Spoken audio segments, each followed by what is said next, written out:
जय हिंद। मैं राकेश साहू पेशी अकेडमी से। आज हम मध्यकालीन भारत के इतिहास में मुगल साम्राज्य या मुगल वंश के अगले शासक जहांगीर को डिटेल में डिस्कस करने जा रहे हैं। जहांगीर का वास्तविक नाम था सलीम, जबकि जहांगीर का पूरा नाम था नूरुद्दीन मोहम्मद जहांगीर। अकबर ने अपने आध्यात्मिक गुरु शेख सलीम चिश्ती के नाम पर ही अपने पुत्र का नाम रखा था सलीम। तो आज हम डिटेल में डिस्कस करने जा रहे हैं जहांगीर अर्थात सलीम को। सबसे पहले हम जहांगीर से संबंधित पारिवारिक समूह अर्थात फैमिली हायरार्की को समझेंगे और उसके बाद मैपिंग वाइज इन्हें डिटेल में डिस्कस करेंगे। ध्यान दीजिएगा, मुगल साम्राज्य के अगले शासक होते हैं जहांगीर। मुगल साम्राज्य के अगले शासक होते हैं जहांगीर। जहांगीर का शासनकाल रहता है 1605 से लेकर 1627 ईस्वी तक। ध्यान दीजिएगा, आमेर के शासक थे, राजस्थान के आमेर के शासक थे कछवाहा राजपूत भारमल। आमेर के कछवाहा राजपूत थे, आमेर के कछवाहा राजपूत थे भारमल का पुत्र होता है भगवान दास तथा पुत्री होती है हरखा बाई, जिन्हें बाद में अकबर के द्वारा नाम दिया जाता है जोधा बाई। और इनका इस्लाम धर्म के आधार पर नाम होता है मरियम उजमानी।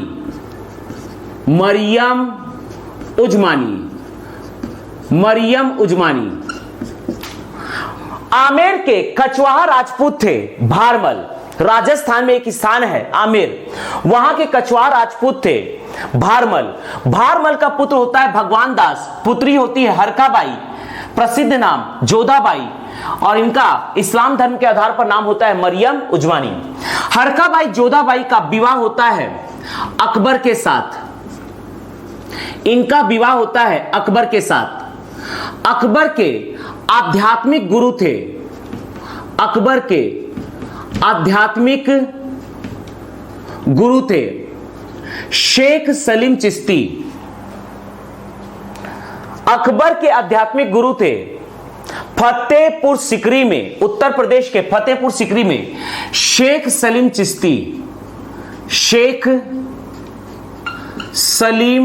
चिश्ती। अकबर तथा पत्नी हरखाबाई जोधाबाई से 1569 में पुत्र रत्न की प्राप्ति होती है जहांगीर। अकबर के द्वारा अपने आध्यात्मिक गुरु शेख सलीम चिश्ती के नाम पर अपने पुत्र का नाम रखा जाता है सलीम, और यही सलीम आगे जाके कहलाते हैं जहांगीर। भगवान दास का पुत्र था मान सिंह तथा भगवान दास की पुत्री थी मान बाई, जो आगे जाके कहलाएंगी शाह बेगम। मान बाई, भगवान दास की पुत्री मान बाई तथा जहांगीर का विवाह होता है, इन दोनों का विवाह होता है और इनसे पुत्र रत्न की प्राप्ति होती है खुसरो।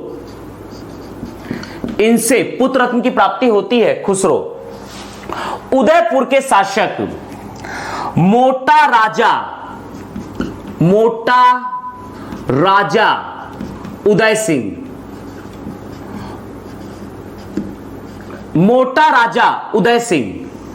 उदय सिंह की पुत्री होती है जगत गोसाई। इनकी पुत्री थी जगत गोसाई का इस्लामिक नाम रहता है बिल्किस मकानी। इनका इस्लामिक नाम रहता है बिल्किस मकानी। जहांगीर का विवाह होता है मोटा राजा उदय सिंह की पुत्री जगत गोसाई से और इनसे पुत्र रत्न की प्राप्ति होती है खुर्रम, जो आगे जाके कहलाएंगे शाहजहां, अर्थात शाहजहां। शाहजहां का वास्तविक नाम होता है खुर्रम। शाहजहां का वास्तविक नाम होता है खुर्रम। ध्यान दीजिएगा, जहांगीर का विवाह होता है नूर जहां मेहरुनिसा के साथ। ध्यान दीजिएगा, एतमाऊ दौला, एतमाऊ दौला, एतमाऊ दौला, एतमाऊ दौला की पत्नी थी अस्मद बेगम। अस्मद बेगम, इनकी पत्नी थी अस्मद बेगम। एतमाऊ दौला तथा अस्मद बेगम का पुत्र होता है आसफ खां। इनका पुत्र होता है आसफ खां तथा इनकी पुत्री थी नूर जहां। नूर जहां अर्थात इनका दूसरा नाम है मेहरुनिसा। मेहरुनिसा, नूर जहां मेहरुनिसा। तो इस प्रकार से जहांगीर सलीम का अगला विवाह होता है नूर जहां मेहरुनिसा के साथ। एतमाऊ दौला अस्मद बेगम का पुत्र है आसफ खां तथा पुत्री है नूर जहां मेहरुनिसा। तो इस प्रकार से जहांगीर का विवाह होता है नूर जहां मेहरुनिसा के साथ। नूर जहां मेहरुनिसा के साथ इनके साथ भी जहांगीर का विवाह होता है। यह भी है जहांगीर की पत्नी। जहांगीर की पत्नी है नूर जहां मेहरुनिसा। नूर जहां मेहरुनिसा से जहांगीर को पुत्री रत्न की प्राप्ति होती है लाडली बेगम। लाडली बेगम, इनसे पुत्री रत्न की प्राप्ति होती है लाडली बेगम। लाडली बेगम। जहांगीर की अगली पत्नी होती है साहिब जमाल। जहांगीर की अगली पत्नी होती है साहिब जमाल। नूर जहां का ही दूसरा नाम है, नूर जहां का ही दूसरा नाम है मेहरुनिसा। नूर जहां का ही दूसरा नाम है मेहरुनिसा। नूर जहां का ही दूसरा नाम है मेहरुनिसा। जहांगीर तथा नूर जहां से पुत्री रत्न की प्राप्ति होती है लाडली बेगम। लाडली बेगम। जहांगीर की अगली पत्नी होती है साहिब जमाल। जहांगीर की अगली पत्नी होती है साहिब जमाल। साहिब जमाल।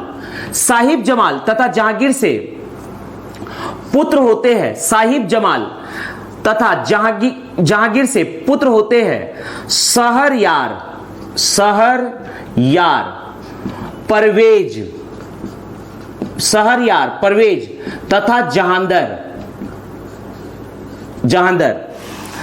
लाडली बेगम तथा सहरयार का विवाह होता है तो ये हो जाते हैं पति पत्नी। ये हो जाते हैं पति पत्नी। आसफ खां की पुत्री होती है, आसफ खां की पुत्री थी मुमताज बेगम। इनकी पुत्री थी मुमताज बेगम, जो कहलाती है अर्जुमंद बानो बेगम। अर्जुमंद बानो बेगम। अर्जुमंद बानो बेगम। अर्जुमंद बानो बेगम। आसफ खां की पुत्री होती है मुमताज बेगम, मुमताज महल। अर्जुमंद बानो बेगम, इनका विवाह होता है शाहजहां के साथ। इनका विवाह होता है शाहजहां के साथ। शाहजहां अर्थात खुर्रम तथा मुमताज बेगम से पुत्री प्राप्त होती है जहां आरा। जहां आरा, जहां आरा। पुत्र प्राप्त होते हैं दारा सिकोह। दारा सिकोह, इनसे पुत्र रत्न की प्राप्ति होती दारा सिकोह। औरंगजेब, औरंगजेब, औरंगजेब। मुराद बख्श, मुराद बख्श तथा शाह सुजा, शाह सुजा। दारा सिको शाहजहां के शासनकाल में बनेंगे पंजाब के गवर्नर या पंजाब के सूबेदार। औरंगजेब बनेंगे दक्कन के सूबेदार या दक्कन के गवर्नर। मुराद बख्श बनते हैं गुजरात के गवर्नर या गुजरात के सूबेदार। और शाह शुजा बनते हैं बंगाल के गवर्नर। हम यहां पर डिस्कस कर रहे हैं जहांगीर से संबंधित पारिवारिक समूह, फैमिली हायरार्की, ताकि आगे स्टोरी हमें आसानी से क्लियर हो जाए। जहांगीर की पत्नी होती है मानबाई शाह बेगम, भगवान दास की पुत्री मानबाई शाह बेगम। इनसे तथा जहांगीर से पुत्र रत्न की प्राप्ति होती है खुसरो। जहांगीर की अगली पत्नी है मोटा राजा उदय सिंह की पुत्री जगत गुसाई बिल्किस मकानी। इनसे पुत्र रत्न की प्राप्ति होती है शाहजहां खुर्रम। जहांगीर के बाद अगले शासक बनते हैं शाहजहां, और शाहजहां के बाद अगले शासक बनते हैं औरंगजेब। जहांगीर के बाद अगले शासक बनेंगे, जहांगीर के बाद अगले शासक बनते हैं खुर्रम अर्थात शाहजहां, खुर्रम अर्थात शाहजहां। और इनके बाद अगला शासक बनता है औरंगजेब। और इनके पहले शासक थे अकबर। अकबर के बाद शासक बनते हैं जहांगीर सलीम। इनके बाद शाहजहां खुर्रम। अगले शासक बनेंगे औरंगजेब। अगले शासक बनते हैं औरंगजेब। जहांगीर तथा जगत गुसाई से पुत्र रत्न की प्राप्ति होती है शाहजहां खुर्रम।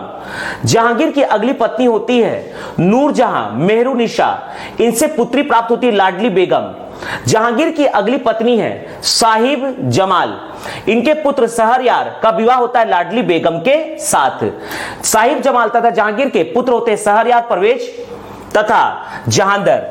यहां ध्यान देने वाली बात यह है कि आसफ खां की पुत्री होती है मुमताज बेगम, अर्जुमंद बानो बेगम।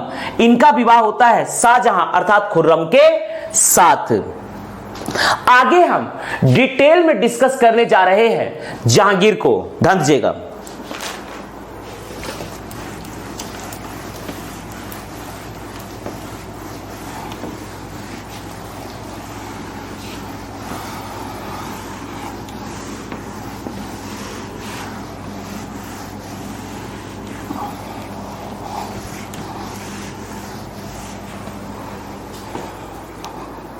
आगे हम जहांगीर को डिटेल में डिस्कस करने जा रहे हैं। ध्यान दीजिएगा। यह हमारा देश है भारत।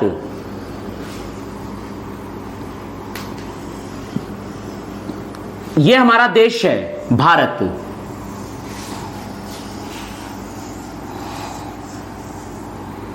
यह है पाकिस्तान। यहां पर स्थित है अफगानिस्तान। पाकिस्तान ऑक्यूपाइड कश्मीर, आजाद कश्मीर, जम्मू कश्मीर, लद्दाख, अक्साई चीन, पंजाब, हरियाणा, हिमाचल प्रदेश, उत्तराखंड, यह आपका है मध्य प्रदेश, राजस्थान, गुजरात, यहां पर स्थित है उत्तर प्रदेश, यह है छत्तीसगढ़, महाराष्ट्र, गोवा, कर्नाटक, केरल, तमिलनाडु, आंध्र प्रदेश, तेलंगाना, बिहार, झारखंड, उड़ीसा, सिक्किम, पश्चिम बंगाल, मेघालय, नागालैंड, मणिपुर, मिजोरम, त्रिपुरा, असम और अरुणाचल प्रदेश। ध्यान दीजिएगा। यहां पर हम डिस्कस कर रहे हैं जहांगीर को। जहांगीर को हम डिटेल में डिस्कस करने जा रहे हैं।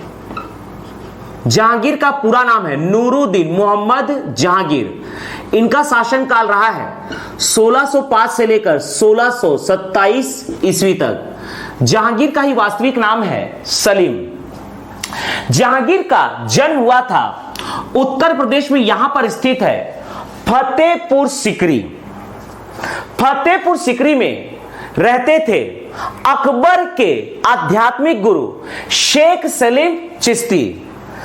शेख सलीम चिश्ती के कुटिया में ही सलीम अर्थात जहांगीर का जन्म होता है। जहांगीर के द्वारा फारसी भाषा में अपनी स्वयं की आत्मकथा लिखी गई है तुजुक ए जहांगीरी। हालांकि जहांगीर की मृत्यु हो जाती है 1627 ईस्वी को और जहांगीर अपनी आत्मकथा तुजुक ए जहांगीरी को पूरा कंप्लीट नहीं कर पाते हैं। तुजुक ए जहांगीरी को कंप्लीट करते हैं मोतबिंद खां। तुजुक ए जहांगीरी के अनुसार जहांगीर का जन्म हुआ है, सलीम का जन्म हुआ है 1569 में फतेहपुर सिकरी के शेख सलीम चिश्ती की कुटिया में। यह है उत्तर प्रदेश का फतेहपुर सिकरी, यह है उत्तर प्रदेश का फतेहपुर सिकरी, यह है उत्तर प्रदेश का फतेहपुर सिकरी। ध्यान दीजिएगा, उत्तर प्रदेश के फतेहपुर सिकरी में जन्म होता है। उत्तर प्रदेश के फतेहपुर सिकरी में 1569 को जन्म होता है जहांगीर का। यहां पर जहांगीर का जन्म होता है, यहां पर जहांगीर का जन्म होता है शेख सलीम चिश्ती की कुटिया में। इनका जन्म होता है शेख सलीम चिश्ती की कुटिया में।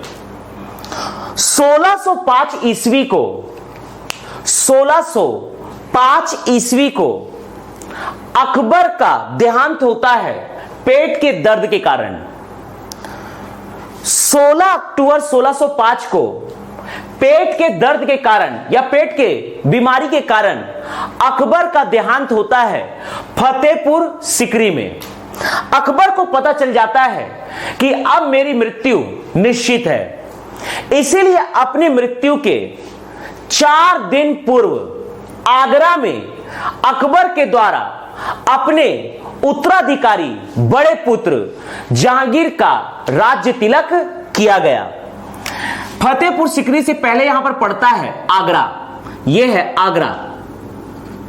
आगरा आगरा में अकबर के द्वारा अपने उत्तराधिकारी पुत्र जहांगीर का राज्य तिलक किया जाता है। यह है आगरा, यह है आगरा। आगरा में अकबर के द्वारा अपने पुत्र जहांगीर का राज्य तिलक किया जाता है 12 अक्टूबर 1605 ईस्वी को। यहां पर होता है जहांगीर का राज्य तिलक, सलीम का राज्य तिलक, जहांगीर का राज्याभिषेक। यहां पर होता है जहांगीर का राज्याभिषेक। अकबर के द्वारा अपनी मृत्यु के 4 दिन पूर्व अपने पुत्र जहांगीर का किया जाता है राज्य तिलक 12 अक्टूबर 1605 को और 4 दिन बाद अकबर की मृत्यु होती है फतेहपुर सिकरी में। आगरा में 12 अक्टूबर 1605 को अकबर के द्वारा अपनी मृत्यु के 4 दिन पूर्व जहांगीर का राज्य अभिषेक किया जाता है, राज्य तिलक किया जाता है और 4 दिन बाद 16 अक्टूबर 1605 को अकबर की मृत्यु होती है फतेहपुर सिकरी में। तो इस प्रकार से मुगल साम्राज्य के अकबर के बाद अगले शासक बनते हैं जहांगीर। लेकिन जैसे ही जहांगीर शासक बनते हैं, जहांगीर का ही पुत्र खुसरो जहांगीर के खिलाफ विद्रोह कर देता है। जहांगीर का पुत्र खुसरो चाहता था कि मुझे शासक बनाया जाए जहांगीर के स्थान पर, इसीलिए खुसरो के द्वारा अपने ही पिता जहांगीर के खिलाफ विद्रोह कर दिया जाता है 1606 में। 1606 में जहांगीर के पुत्र खुसरो के द्वारा अपने ही पिता जहांगीर के खिलाफ उत्तराधिकारी बनने के लालसा में विद्रोह किया जाता है और खुसरो का साथ देते हैं सिख धर्म के 5वें गुरु अर्जुन देव। अर्जुन देव के साथ खुसरो जाकर मिलते हैं पंजाब के गोइंदवाल नामक स्थान पर। यहां पर है पंजाब का गोइंदवाल नामक स्थान, यह है गोइंदवाल। गोइंदवाल पंजाब में यहां पर स्थित है गोइंदवाल। गोइंदवाल में मुलाकात होती है खुसरो की 1606 ईस्वी में सिख धर्म के 5वें गुरु अर्जुन देव से। तो इस प्रकार से गोइंदवाल में मुलाकात होती है, गोइंदवाल में मुलाकात होती है सिख धर्म के 5वें गुरु, सिख धर्म के 5वें गुरु अर्जुन देव का इनकी मुलाकात होती है, अर्जुन देव की मुलाकात होती है जहांगीर के पुत्र खुसरो। तो खुसरो तथा जहांगीर के पुत्र खुसरो तथा सिख धर्म के 5वें गुरु अर्जुन देव की मुलाकात होती है गोइंदवाल में, और इस प्रकार से खुसरो का साथ देते हैं सिख धर्म के 5वें गुरु अर्जुन देव। अब खुसरो तथा जहांगीर का युद्ध होगा और जहांगीर के तरफ से युद्ध का नेतृत्व करते हैं जहांगीर के पुत्र खुर्रम अर्थात शाहजहां। जैसे ही 1605 में जहांगीर शासक बनते हैं, एक साल बाद 1606 में जहांगीर के शासनकाल में इन्हीं के पुत्र खुसरो के द्वारा विद्रोह किया जाता है और खुसरो का साथ देते हैं सिख धर्म के 5वें गुरु अर्जुन देव। अर्जुन देव तथा खुसरो की मुलाकात होती है पंजाब के गोइंदवाल नामक स्थान में, और अंततः अब खुसरो का युद्ध होगा जहांगीर के साथ। जहांगीर के तरफ से युद्ध का नेतृत्व करेंगे जहांगीर के पुत्र खुर्रम अर्थात शाहजहां। तो खुसरो और खुर्रम अर्थात शाहजहां का युद्ध होगा पंजाब के जालंधर में स्थित भैरावल नामक स्थान में। यह है गोइंदवाल के पास एक जगह है, जालंधर में पड़ता है भैरावल, जालंधर में पड़ता है भैरावल, जो कहलाता है 1606 में किया गया जहांगीर के खिलाफ खुसरो का विद्रोह। जहांगीर का खिलाफ किया गया खुसरो का विद्रोह, खुसरो का विद्रोह, और खुसरो का साथ देते हैं सिख धर्म के 5वें गुरु अर्जुन देव। तो इस प्रकार से भैरावल में खुसरो तथा जहांगीर के पुत्र खुर्रम का युद्ध होगा जो कहलाएगा 1606 का भैरावल। यह भैरावल पड़ता है जालंधर में, तो इसे कहा जाता है भैरावल का युद्ध या जालंधर का युद्ध। भैरावल या जालंधर का युद्ध, भैरावल या जालंधर का युद्ध 1606। यह युद्ध होता है खुसरो तथा जहांगीर की तरफ से। इस युद्ध का नेतृत्व करते हैं शाहजहां अर्थात खुर्रम, शाहजहां अर्थात खुर्रम, और इस युद्ध को जीतते हैं शाहजहां अर्थात खुर्रम, शाहजहां अर्थात खुर्रम, और परिणाम स्वरूप खुसरो को गिरफ्तार किया जाता है, इन्हें अंधा कर दिया जाता है, और खुसरो को अंधा करके उत्तर प्रदेश के बुरहानपुर में एक किले में अर्थात जेल में कैद कर दिया जाता है। यह है उत्तर प्रदेश में बुरहानपुर, उत्तर प्रदेश में स्थित है बुरहानपुर, उत्तर प्रदेश में यहां पर स्थित है बुरहानपुर। उत्तर प्रदेश के बुरहानपुर में कैद किए जाते हैं खुसरो। बुरहानपुर में खुसरो को कैद किया जाता है, खुसरो को अंधा करके कैद कर दिया जाता है। खुसरो को बुरहानपुर के जेल में अंधा करके कैद कर दिया जाता है, और अंततः 1622 में खुसरो की कर दी जाती है हत्या। अंततः 1622 में खुसरो की जाएगी हत्या। 1622 में खुसरो की जाएगी हत्या। 1622 में खुसरो की जाती है हत्या। 1606 में खुसरो के द्वारा अपने ही पिता जहांगीर के खिलाफ विद्रोह किया जाता है और खुसरो का साथ देते हैं सिख धर्म के 5वें गुरु अर्जुन देव और अंततः पंजाब के भैरावल नामक स्थान में 1606 में खुसरो तथा जहांगीर के तरफ से शाहजहां अर्थात खुर्रम का युद्ध होता है। इस युद्ध को जीते शाहजहां खुर्रम खुसरो को गिरफ्तार करके उत्तर प्रदेश के बुरहानपुर के जेल में कैद कर दिया जाता है। इन्हें अंधा किया जाता है और बुरहानपुर जेल में कैद कर दिया जाता है।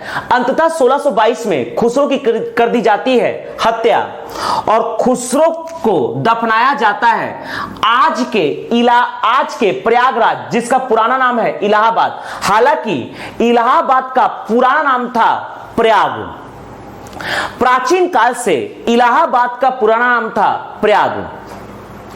1575 ईस्वी में अकबर के द्वारा प्रयाग का नाम परिवर्तित करके रखा जाता है अलाहाबस अर्थात अल्लाह का घर, जो कहलाता है इलाहाबाद।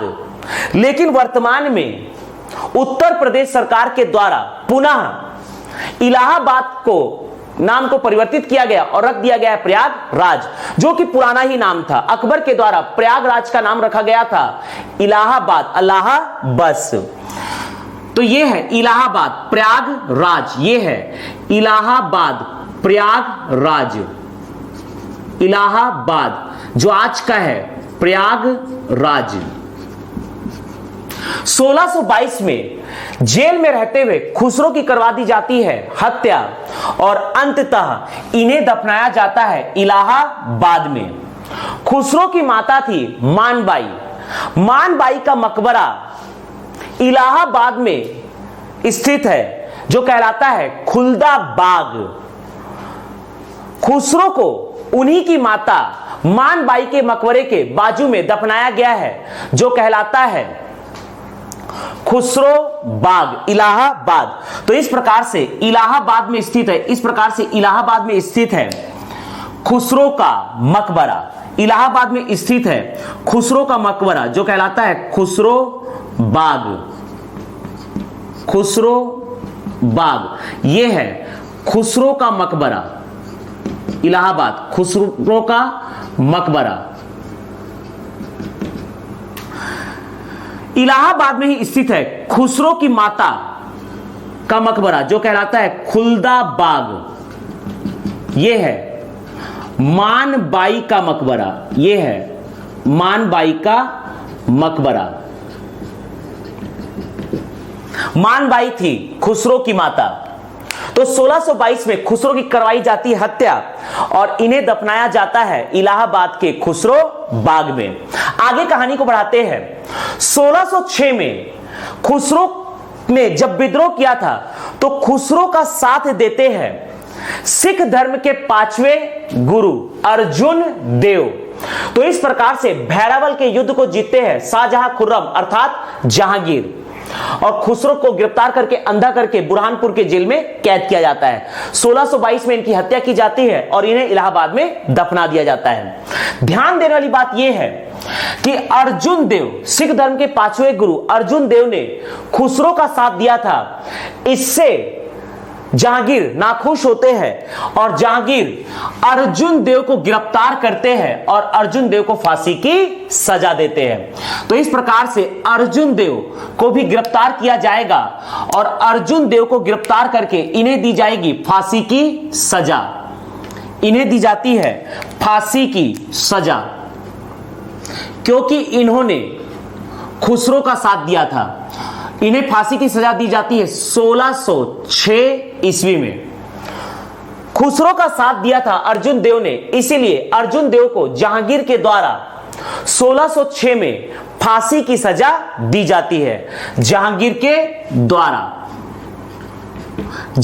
द्वारा 1606 में सिख धर्म के 5वें गुरु अर्जुन देव को फांसी की सजा दी जाती है। जहांगीर की प्रेमिका थी अनारकली। 1615 में अनारकली का देहांत होता है और जहांगीर के द्वारा अपनी प्रेमिका अनारकली का मकबरा बनाया जाता है लाहौर में। तो इस प्रकार से लाहौर में स्थित है, इस प्रकार से लाहौर में स्थित है अनारकली का मकबरा। लाहौर में स्थित है अनारकली का मकबरा, यह है लाहौर।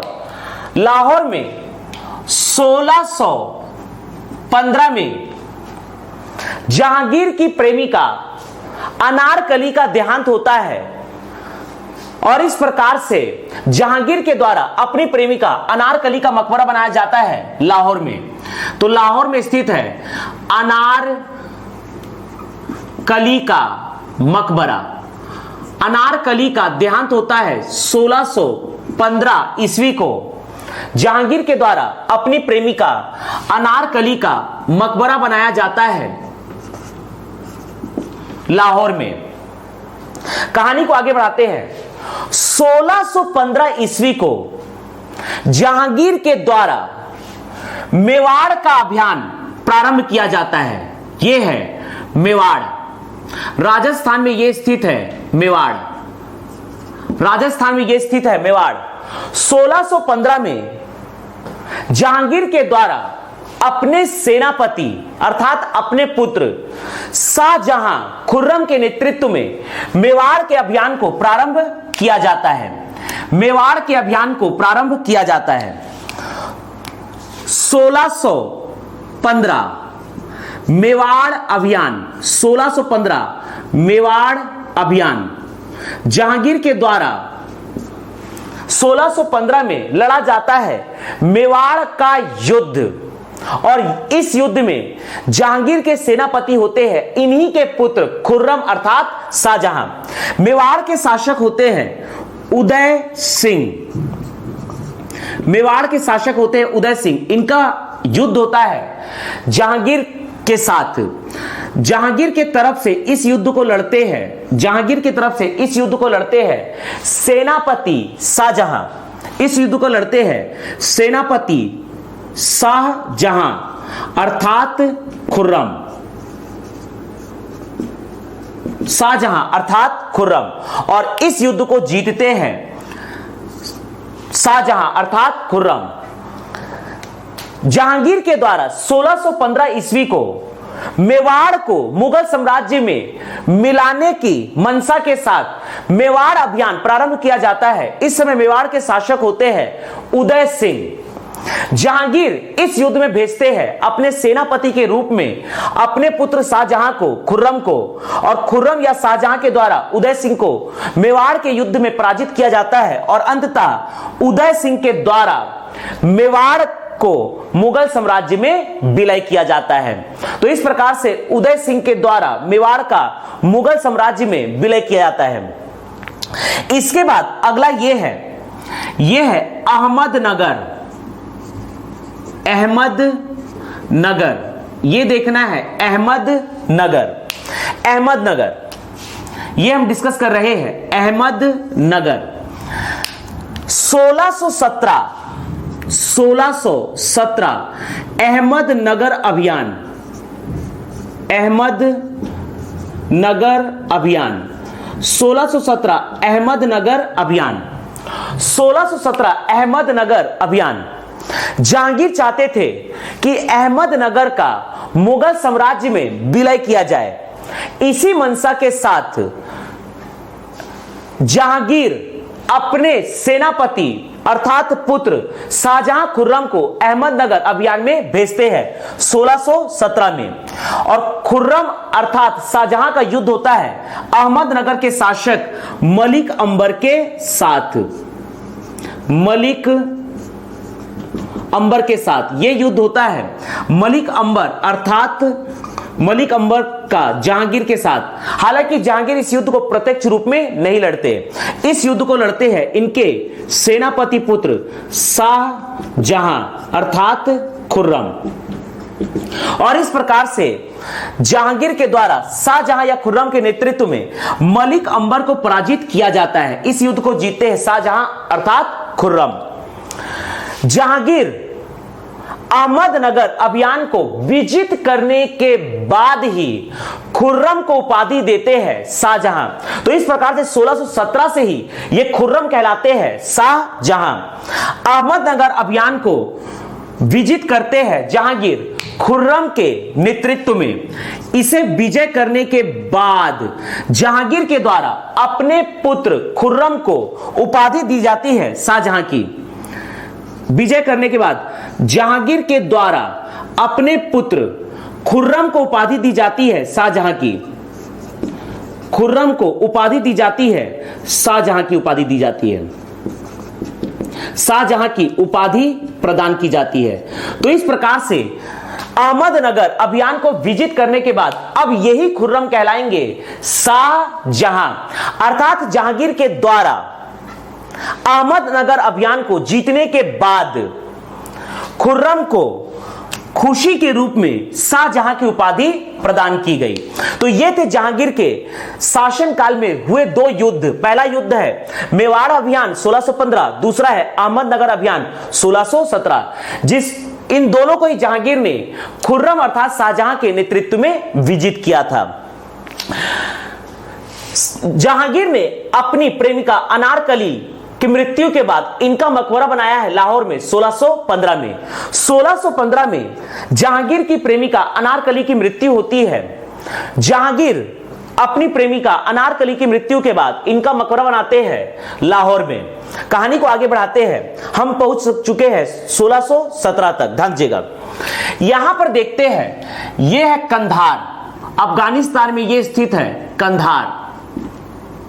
कंधार जहांगीर के शासनकाल में मुगल साम्राज्य के कंधार के गवर्नर थे शाह अब्बास।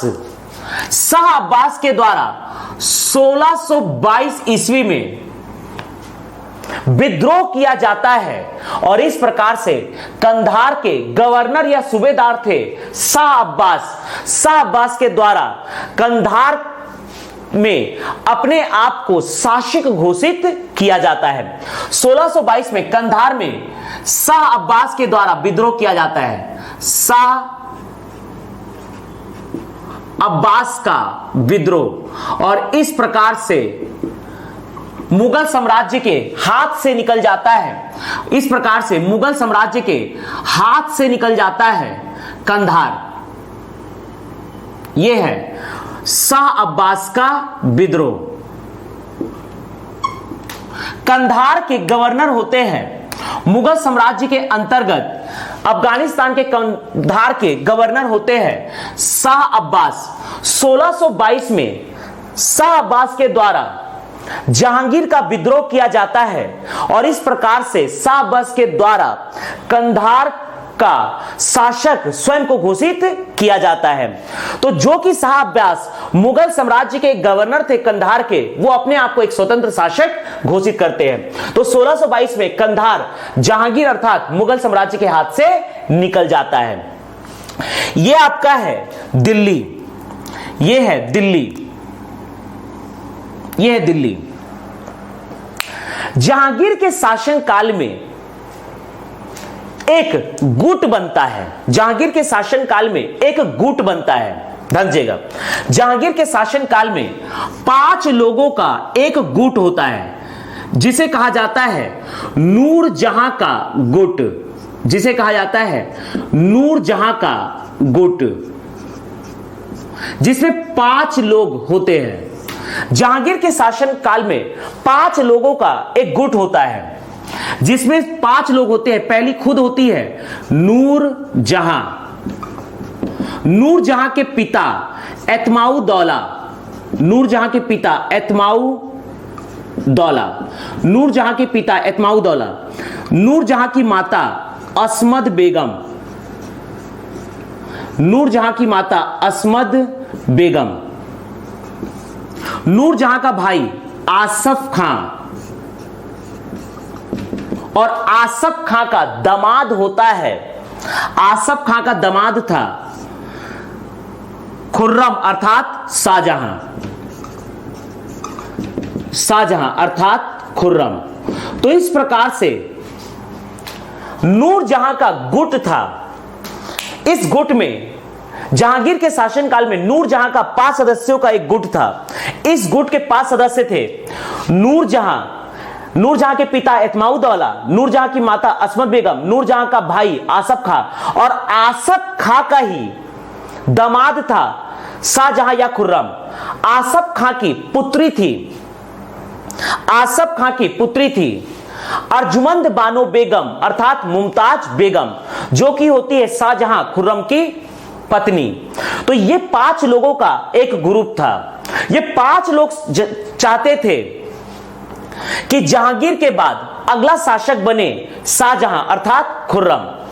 तो समय से पहले ही खुर्रम शाहजहां के द्वारा अपने ही पिता जहांगीर के खिलाफ विद्रोह किया गया 1623 ईस्वी में।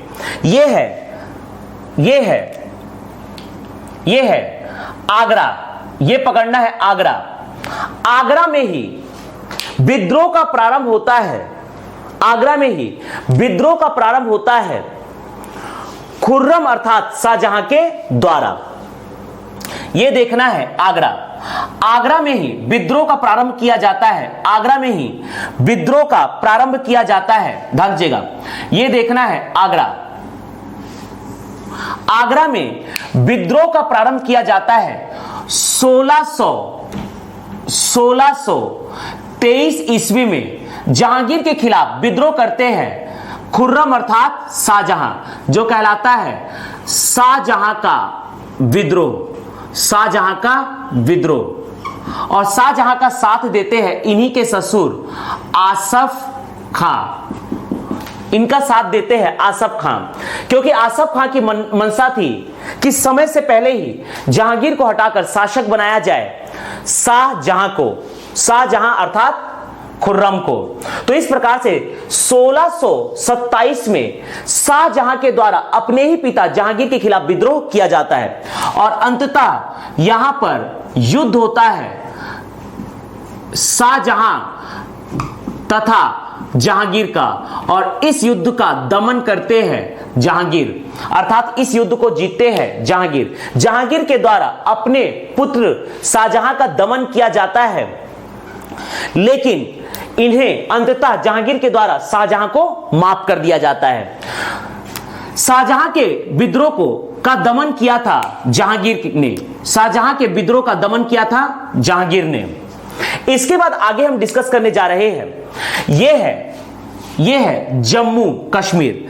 जम्मू कश्मीर में यहां पर स्थित है जम्मू कश्मीर में यहां पर स्थित है जम्मू कश्मीर में यह देखना है जम्मू। ध्यान दीजिएगा, जम्मू में होते हैं जम्मू के गवर्नर महावत खां। मुगल वंश के अंतर्गत जम्मू के गवर्नर थे महावत खां। जहांगीर, नूरजहां तथा आसफ खां 1626 में दिल्ली से जाते हैं जम्मू और यहां पर योजनाबद्ध तरीके से षड्यंत्र के तहत जम्मू के गवर्नर महावत खां के द्वारा 1626 ईस्वी में जहांगीर, नूरजहां तथा आसफ खां को कैद कर लिया जाता है। जम्मू में यह है जम्मू में 1626 ईस्वी को महावत खां के द्वारा महावत खां का होता है विद्रोह और महावत खां के द्वारा महावत खां के द्वारा कैद किए जाते हैं जहांगीर, नूरजहां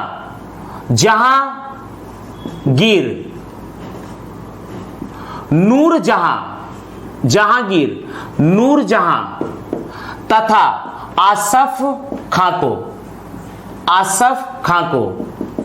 लेकिन नूरजहां की कूटनीति के कारण, डिप्लोमेटिक तरीके के कारण अंततः महावत खां के द्वारा जहांगीर, नूरजहां और आसफ खां को रिहा किया जाता है।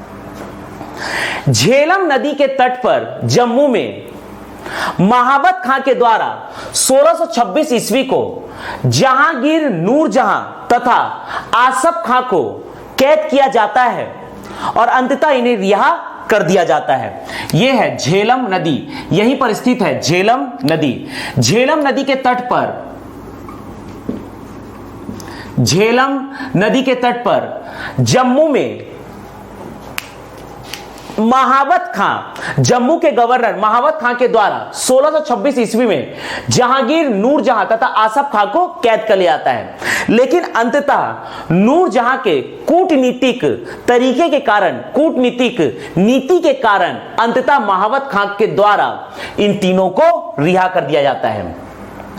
1627 में जहांगीर एक बार फिर जाते हैं जम्मू, और जम्मू से जब वो वापस लौटते रहते हैं तो जम्मू से वापस लौटते समय जम्मू के भीमवार नामक स्थान में तबीयत खराब होने के कारण 1627 ईस्वी में जहांगीर की हो जाती है मृत्यु, और अंततः शाहजहां के द्वारा अपने पिता जहांगीर को लाहौर के शाहदरा नामक स्थान पर दफनाया जाता है।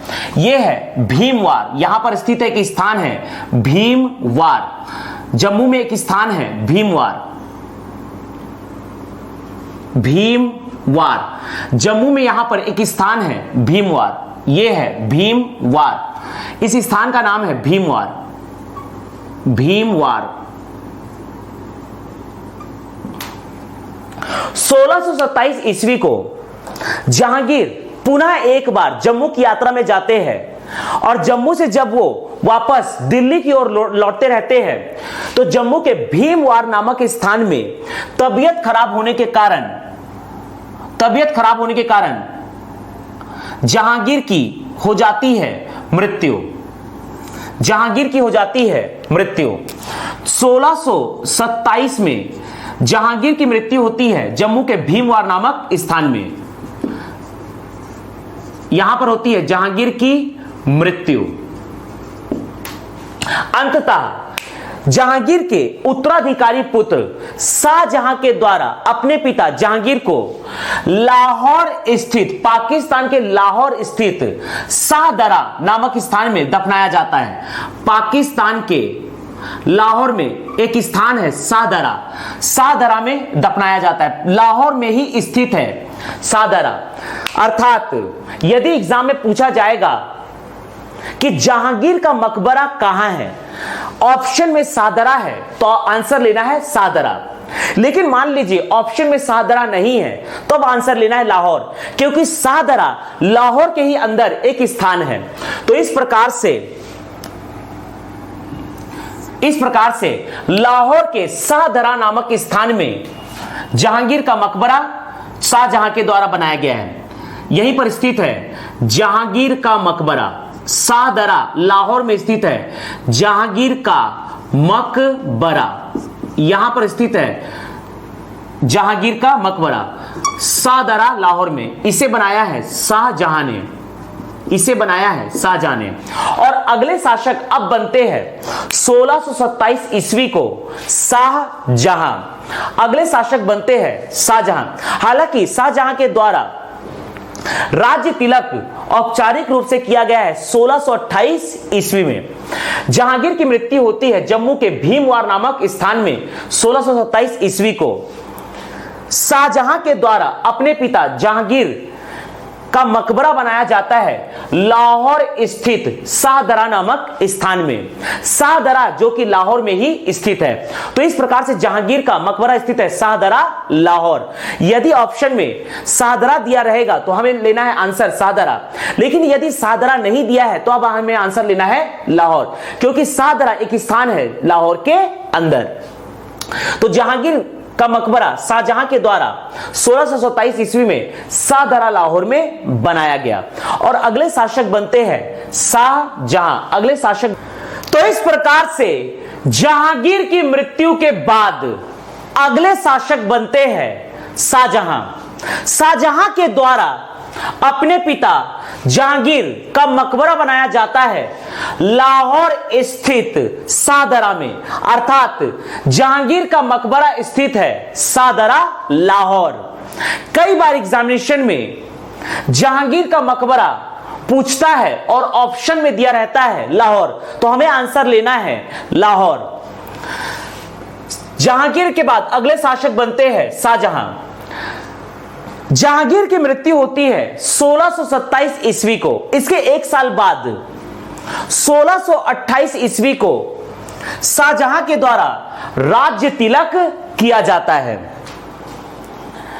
शाहजहां अपनी सौतेली माता नूरजहां को 2 लाख रुपए वार्षिक पेंशन पर लाहौर भेज देते हैं और यहीं रहते हुए, लाहौर में रहते हुए नूरजहां की होती है मृत्यु 1645 ईस्वी को। लाहौर में रहते हुए 1645 ईस्वी को नूरजहां की होती है मृत्यु, नूरजहां की होती है मृत्यु और अंततः शाहजहां के द्वारा लाहौर के शाहदरा में नूरजहां का भी बनाया जाता है मकबरा। तो इस प्रकार से लाहौर के शाहदरा में स्थित है जहांगीर का मकबरा और साथ ही साथ स्थित है नूरजहां का मकबरा। नूरजहां का मकबरा यहीं पर स्थित है, नूरजहां का मकबरा, जिसके संस्थापक है शाहजहां। लाहौर के शाहदरा में शाहजहां द्वारा जहांगीर का मकबरा और साथ ही साथ नूरजहां का मकबरा का निर्माण किया गया है। आगे हम जहांगीर से संबंधित कुछ विशेष बातों को डिस्कस करने जा रहे हैं। जहांगीर के द्वारा फारसी भाषा में अपनी आत्मकथा लिखी गई है तुजुक ए जहांगीरी, लेकिन जहांगीर की मृत्यु हो जाती है 1627 ईस्वी को और ये अपनी आत्मकथा तुजुक ए जहांगीरी को पूरा नहीं कर पाते हैं। तो जहांगीर की आत्मकथा तुजुक ए जहांगीरी को पूरा करते हैं मोतबिंद खां, जो कि फारसी भाषा में लिखी हुई जहांगीर की आत्मकथा है। अकबर के आध्यात्मिक गुरु होते हैं शेख सलीम चिश्ती। अकबर अपने आध्यात्मिक गुरु शेख सलीम चिश्ती के ही नाम पर रखते हैं अपने पुत्र जहांगीर का नाम सलीम। तो इस प्रकार से जहांगीर का वास्तविक नाम होता है सलीम। जहांगीर जब शासक बनते हैं तो ये अपने साम्राज्य में तंबाकू पर प्रतिबंध लगा देते हैं, अर्थात जहांगीर के द्वारा तंबाकू पर प्रतिबंध लगाया गया। तुजुक ए जहांगीरी के अनुसार अस्मत बेगम के द्वारा गुलाब से इत्र बनाने की विधि की खोज की गई थी। जहांगीर एक न्यायप्रिय शासक थे। इन्होंने न्याय के लिए आगरा स्थित आगरा किले के शाह बुर्ज में एक 30 फीट लंबी सोने की जंजीर लगवाई और उसमें 60 घंटियां लगवाई। यदि किसी भी नागरिक के साथ कोई अधिकारी अन्याय करता है, उसका शोषण करता है, तो न्याय प्रार्थी सोने की जंजीर में लगे घंटियों को बजाएगा और दरबार में प्रस्तुत होगा। तो इस प्रकार से जहांगीर के द्वारा न्याय चाहने वाले व्यक्ति को न्याय प्रदान किया जाएगा। जहांगीर एक न्यायप्रिय शासक थे। इन्होंने न्याय प्रणाली को सुदृढ़ बनाने हेतु आगरा किला में स्थित शाह बुर्ज में 30 फीट लंबी एक जंजीर लगवाई, जिसमें सोने की घंटियां लगाई गई, अर्थात ये सोने की जंजीर थी, उसमें 60 सोने की घंटियां लगाई गई। यदि किसी व्यक्ति के साथ कोई अधिकारी अन्याय करता है तो न्याय प्रार्थी जंजीर में लगे घंटियों को बजाएगा और दरबार में प्रस्तुत होगा। उसे जहांगीर के द्वारा न्याय प्रदान किया जाएगा। अकबर के द्वारा महान सम्राट अशोक के कौशांबी स्थित स्तंभ लेख को कौशांबी से इलाहाबाद लाया गया, जो आज का है प्रयागराज।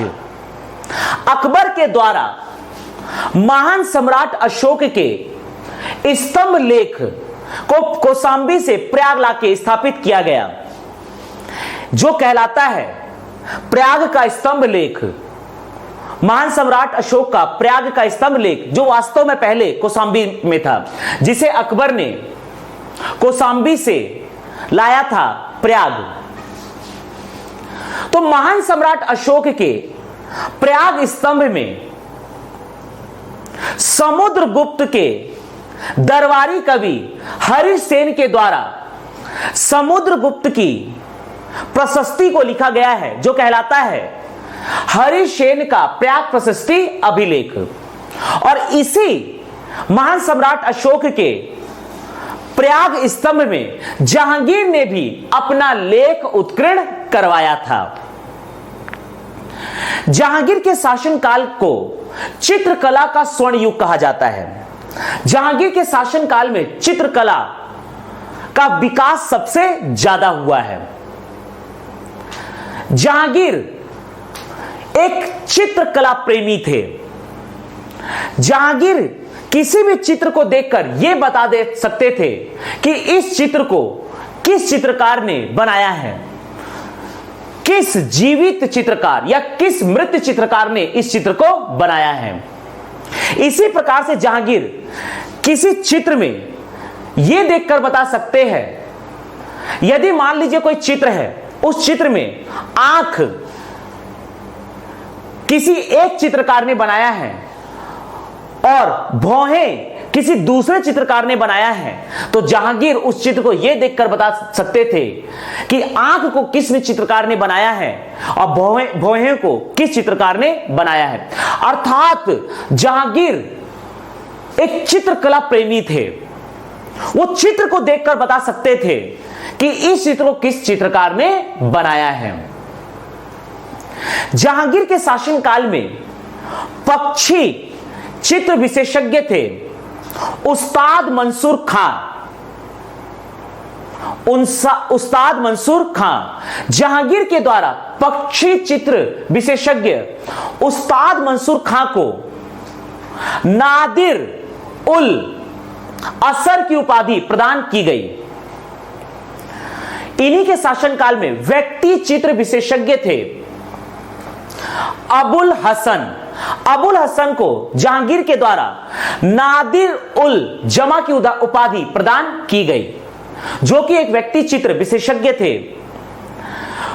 जहांगीर के द्वारा लिखी गई आत्मकथा तुजुक ए जहांगीरी, जो कि फारसी भाषा में लिखी गई है, इस पुस्तक का जो ऊपर का पृष्ठ है, फ्रंट पेज है, इस पर जो चित्र बनाया है वो अबुल हसन ने ही बनाया है, जो कि व्यक्ति चित्र विशेषज्ञ थे। जहांगीर के शासनकाल में चित्रकार हुए हैं आगा रजा के द्वारा आगरा में जहांगीर के शासनकाल में चित्रणशाला का निर्माण किया गया। आगे हम जहांगीर से संबंधित कुछ विशेष बातों को डिस्कस करने जा रहे हैं, ध्यान दीजिएगा।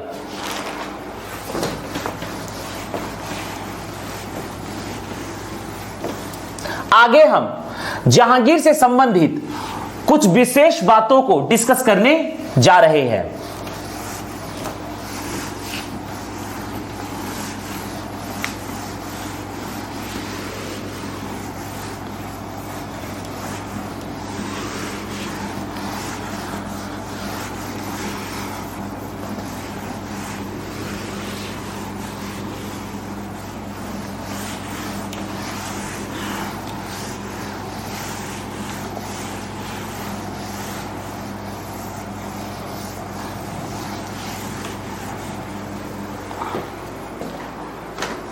आगे हम जहांगीर से संबंधित कुछ विशेष बातों को डिस्कस करने जा रहे हैं, ध्यान दीजिएगा। यह हमारा देश है भारत।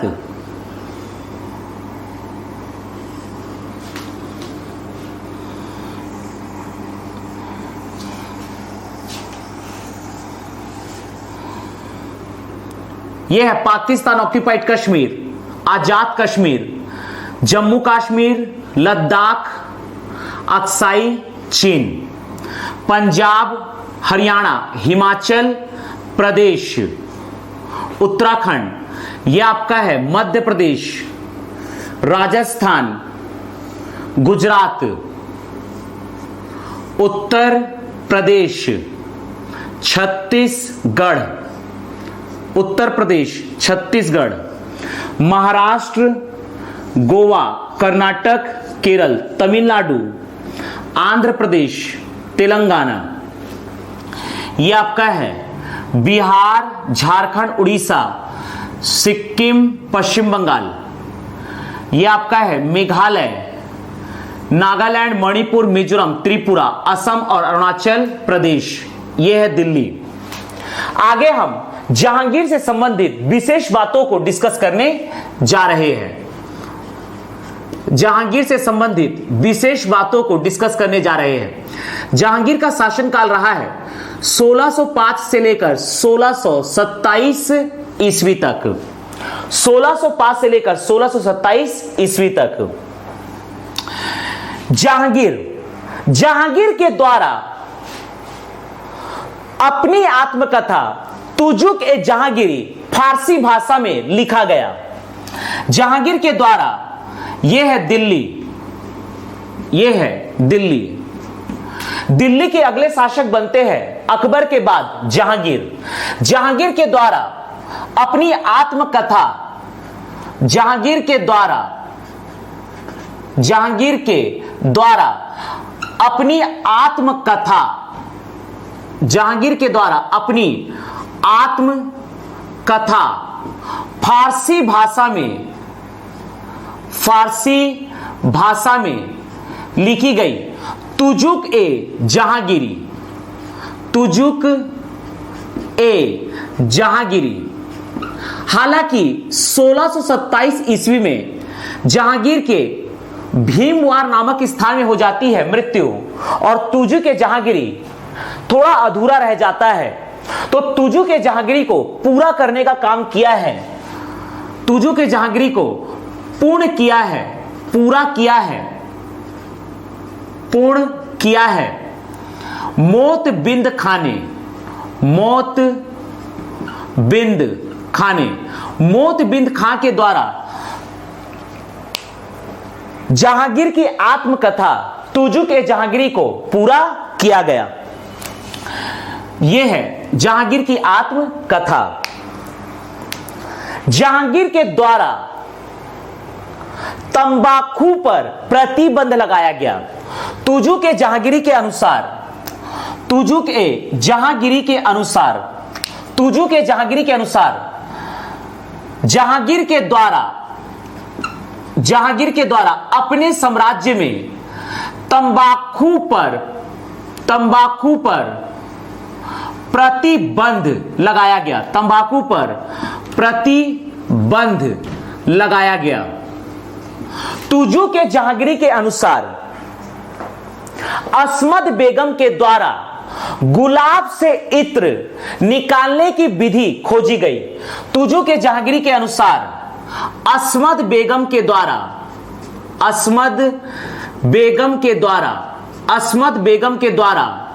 गुलाब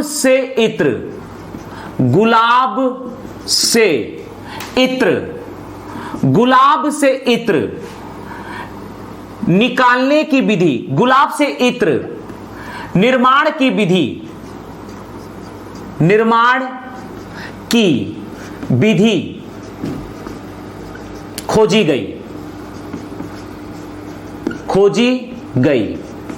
तुजुक ए जहांगीरी के अनुसार इसमें लिखा गया है कि मुगल साम्राज्य में तंबाकू पर प्रतिबंध लगाया था जहांगीर ने।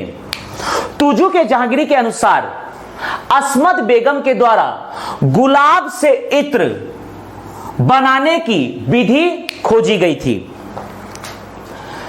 तुजुक ए जहांगीरी के अनुसार तुजू के जहांगीरी लिखी गई है फारसी भाषा में, जो कि जहांगीर की आत्मकथा है, जिसके खुद रचयिता है जहांगीर। लेकिन जहांगीर की मृत्यु हो जाती है, तुजू के जहांगीरी अधूरा रह जाता है। इसे पूरा करते हैं मोतबिंद खां के द्वारा। जहांगीर एक न्यायप्रिय शासक थे। जहांगीर के द्वारा न्याय की जंजीर का निर्माण किया गया, जो कि सोने की जंजीर थी। आगरा में स्थित है, आगरा में स्थित है, आगरा में स्थित है आगरा का लाल किला या आगरा किला, जिसके निर्माता है अकबर।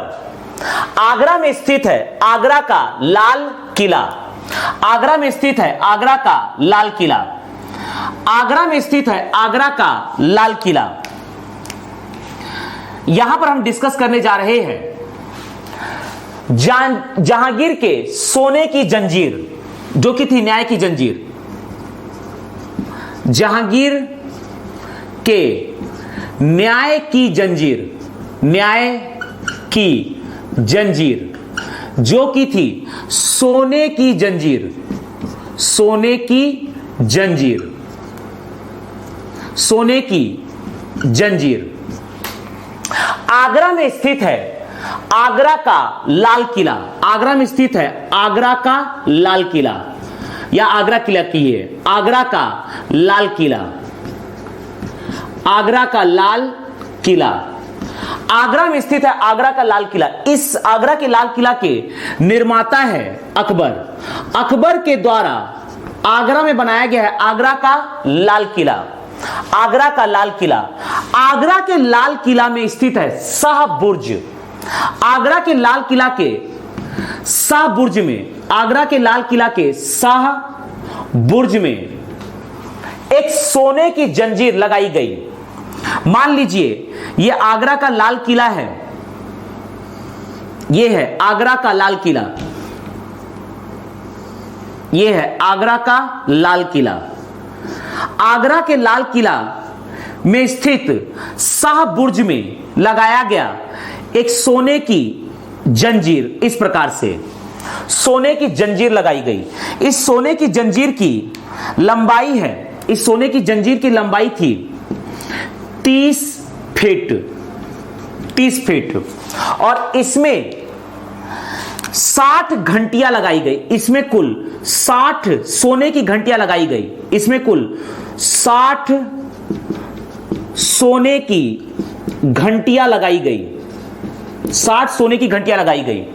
यदि किसी नागरिक के साथ कोई अधिकारी अन्याय या शोषण करता है, तो न्याय चाहने वाला व्यक्ति लाल किला स्थित शाह बुर्ज में लगे सोने की जंजीर को बजाएगा और दरबार में आकर न्याय मांगेगा, तो जहांगीर के द्वारा उसे न्याय प्रदान किया जाएगा। अर्थात जहांगीर एक न्यायप्रिय व्यक्ति थे। इनके द्वारा आगरा स्थित लाल किला के शाह बुर्ज में लगाया गया था सोने की जंजीर, जिसकी लंबाई थी 30 फीट। इसमें 7 सोने की घंटियां लगाई गई थी। तो इस प्रकार से जहांगीर एक न्यायप्रिय व्यक्ति थे। आगे देखते हैं, यह है आपका आज का इलाहाबाद, आज का प्रयागराज, उस समय का इलाहाबाद। ध्यान दीजिएगा, यह है इलाहाबाद, इलाहाबाद जो आज का है प्रयागराज। हालांकि इसका पुराना नाम प्रयागराज ही था, प्रयाग था। अकबर के द्वारा 1575 ईस्वी में प्रयाग का नाम परिवर्तित करके रखा गया था इलाहाबाद। लेकिन उत्तर प्रदेश सरकार के द्वारा इसका नाम फिर से परिवर्तित किया गया इलाहाबाद से प्रयागराज। यह आपका है कौशांबी, उत्तर प्रदेश में यह स्थित है कौशांबी, यह स्थित है उत्तर प्रदेश में कौशांबी।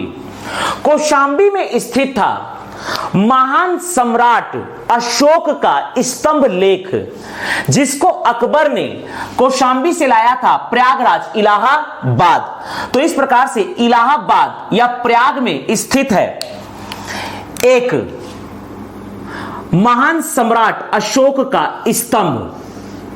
यह है स्तंभ लेख, यह है महान सम्राट अशोक का महान सम्राट अशोक, मौर्य वंश के शासक महान सम्राट अशोक, मौर्य वंश के शासक, मौर्य वंश के शासक महान सम्राट अशोक का स्तंभ लेख। यह स्तंभ लेख पहले था कौशांबी में, यह स्तंभ लेख पहले था कौशांबी में, यह स्तंभ लेख पहले था कौशांबी में, बाद में अकबर ने इसे कौशांबी से लाया इलाहाबाद। तो यहां पर कौशांबी से इलाहाबाद इस स्तंभ लेख को लाया है अकबर ने। अकबर के द्वारा महान सम्राट अशोक के स्तंभ लेख को कौशांबी से लाया गया, कौशांबी से लाया गया प्रयाग अर्थात इलाहाबाद में, प्रयाग अर्थात इलाहाबाद में। इस प्रयाग स्थित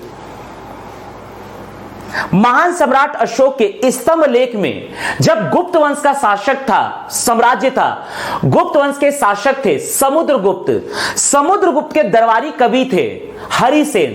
तो हरिसेन के द्वारा यहां पर समुद्रगुप्त जितने भी युद्ध को जीतते थे उसके बारे में यहां पर लेख लिखवाया गया संस्कृत भाषा में। तो यहां पर इसी महान सम्राट अशोक के स्तंभ लेख में, जो कि कहलाएगा प्रयाग स्थित स्तंभ लेख, जो कि पहले था कौशांबी में, जिसे अकबर ने कौशांबी से लाया प्रयाग इलाहाबाद में। यहां पर जब गुप्त वंश के शासक थे समुद्रगुप्त,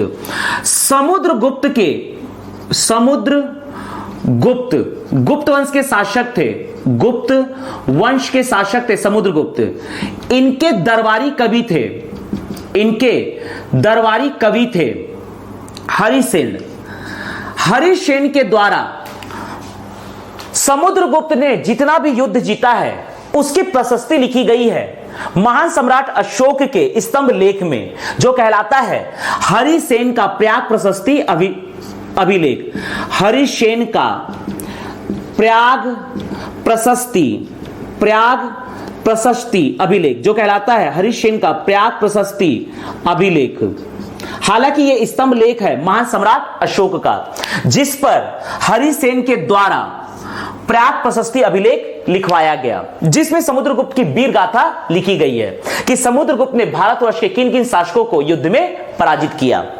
इसी प्रकार से इसी महान सम्राट अशोक के प्रयाग स्थित स्तंभ लेख में जहांगीर ने भी अपना लेख लिखवाया, जहांगीर ने भी अपना लेख लिखवाया। यहां पर जहांगीर के द्वारा फारसी भाषा में अपना लेख लिखवाया गया। जहांगीर के द्वारा यहां पर स्थित है जहांगीर का लेख। जहांगीर ने भी प्रयाग स्थित इलाहाबाद स्थित महान सम्राट अशोक के स्तंभ लेख में अपना लेख उत्कीर्ण करवाया। तो ये थी इसकी विशेष बातें कि जहांगीर ने भी प्रयाग स्थित महान सम्राट अशोक के स्तंभ लेख को में अपना लेख उत्कीर्ण करवाया। यह स्तंभ लेख पहले था कौशांबी में, जिसे अकबर ने अपने शासनकाल में लाया था प्रयागराज इलाहाबाद में। आगे बढ़ते हैं। जहांगीर के शासनकाल में चित्रकला का सबसे ज्यादा विकास हुआ है, इसलिए जहांगीर के शासनकाल को कहा जाता है चित्रकला का स्वर्ण युग। जहांगीर के शासनकाल को कहा जाता है चित्रकला का स्वर्ण युग। जहांगीर के शासनकाल को कहा जाता है, जहांगीर के शासनकाल को कहा जाता है चित्रकला का स्वर्ण युग। चित्रकला का स्वर्ण युग। जहांगीर के शासनकाल को कहा जाता है चित्रकला का स्वर्ण युग। हालांकि मुगल साम्राज्य में चित्रकला का प्रारंभ माना जाता है हुमायूं के शासन काल से, लेकिन सबसे ज्यादा चित्रकला का विकास हुआ है जहांगीर के शासन काल में। इसलिए जहांगीर के शासन काल को कहा जाता है चित्रकला का स्वर्ण युग। जहांगीर किसी भी चित्र को देखकर बता सकते थे कि इस चित्र को किस मृत चित्रकार या किस जीवित चित्रकार ने बनाया है। यदि किसी चित्र के आंख किसी एक चित्रकार ने बनाया है, भौहें किसी दूसरे चित्रकार ने बनाया है, तो जहांगीर उस चित्र को देखकर बता सकते थे कि उस चित्र में आंख को किस चित्रकार ने बनाया है तथा भौहें को किस चित्रकार ने बनाया है, इस बात की जानकारी हमें मिलती है तुजु के जहांगीरी से। तुजु के जहांगीरी में जहांगीर के चित्रकला से संबंधित निपुणता का वर्णन किया गया है। तुजु के जहांगीरी से हमें इस बात की जानकारी मिलती है जिसमें स्वयं जहांगीर ने लिखा है कि किसी चित्र को देखकर मैं यह बता सकता हूं कि इस चित्र में आंख किस चित्रकार ने बनाया है तथा भौहें किस चित्रकार ने बनाया है। तो इस प्रकार से जहांगीर चित्रकला में निपुण एक शासक थे। इनके शासनकाल में सबसे ज्यादा चित्रकला का विकास हुआ है, इसीलिए इनके शासनकाल को कहा जाता है चित्रकला का स्वर्ण युग। जहांगीर के शासनकाल के प्रमुख चित्रकार थे, जहांगीर के शासनकाल के प्रमुख चित्रकार थे, पहला उस्ताद मंसूर खां। उस्ताद मंसूर खां जो कि एक पक्षी चित्र विशेषज्ञ थे। ये थे पक्षी चित्र विशेषज्ञ, इनके द्वारा पक्षियों का चित्र बनाया जाता था। जहांगीर के द्वारा उस्ताद मंसूर खां को उपाधि प्रदान की गई, इनको उपाधि प्रदान की गई। जहांगीर के द्वारा उस्ताद मंसूर खां को उपाधि प्रदान की गई नादिर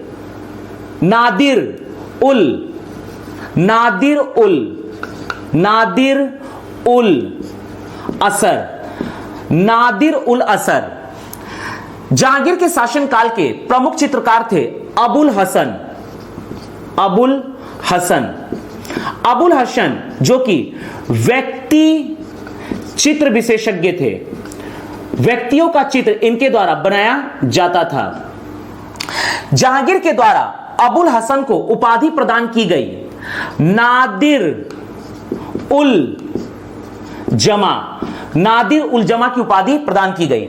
ध्यान देने वाली बात यह है कि तुजु के जहांगीरी जो कि एक आत्मकथा है जहांगीर की, इसका जो फ्रंट पेज है, कवर पेज है, वो उस पर जो चित्र बनाया गया है वो बनाया गया अबुल हसन के द्वारा।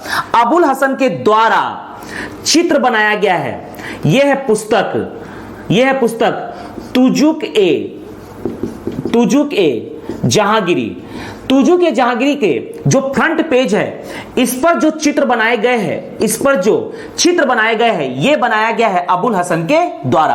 अर्थात इसकी मुख्य पृष्ठ, पुस्तक की मुख्य पृष्ठ पर चित्र बनाया गया है अबुल हसन के द्वारा। यह चित्र बनाया गया है अबुल हसन के द्वारा। जहांगीर के शासनकाल के प्रमुख चित्रकार आगा रजा के द्वारा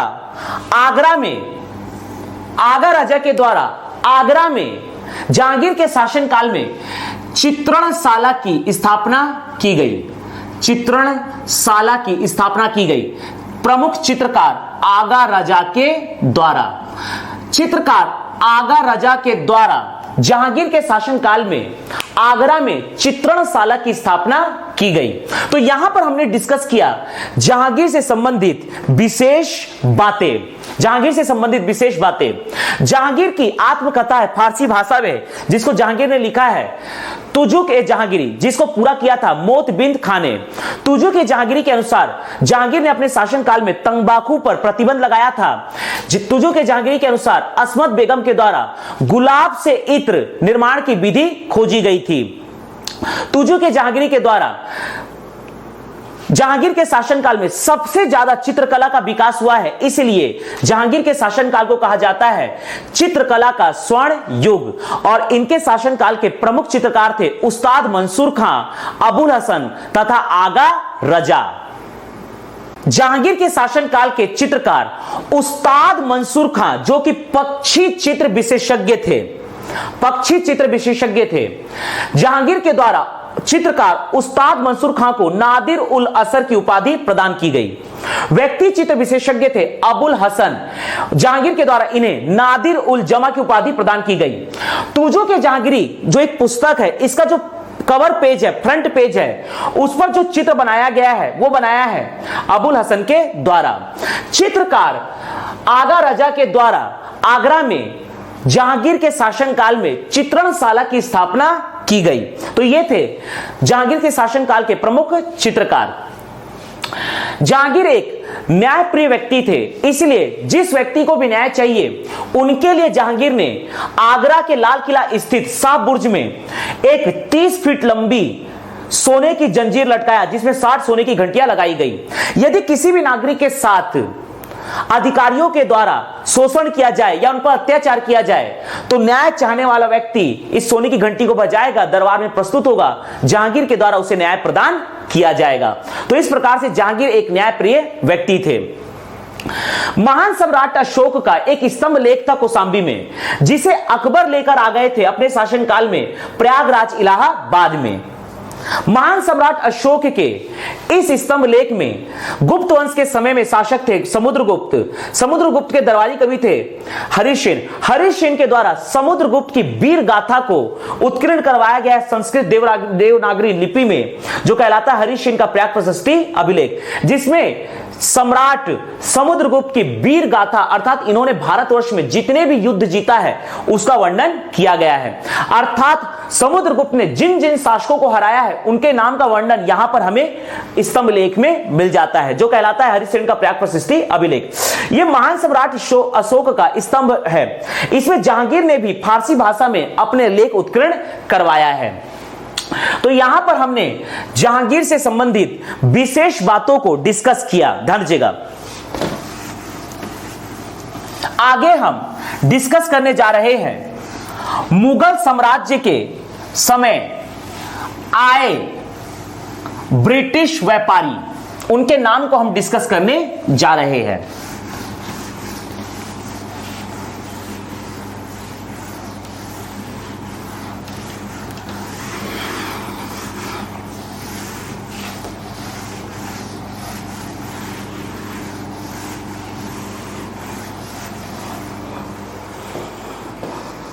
आगे हम डिस्कस करने जा रहे हैं मुगल साम्राज्य के शासनकाल में आए ब्रिटिश व्यापारी।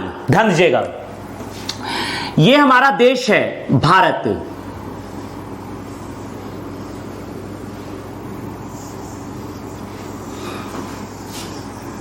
यह हमारा देश है भारत।